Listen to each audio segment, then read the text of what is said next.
আপনি আছেন নাকি? না না ঠিক আছে, না থাকলে নেন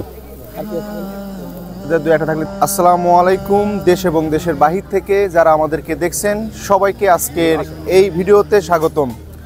প্রচণ্ড শীতের মাঝে যারা এতিমখানাতে পড়াশোনা করেন তাদের বেশিরভাগ কারোর মা থাকেন না, কারোর বাবা থাকেন না।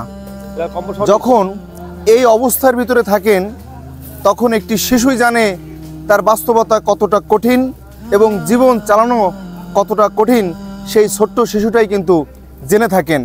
আমরা এই মাদ্রাসায় 250 বাচ্চা আছে।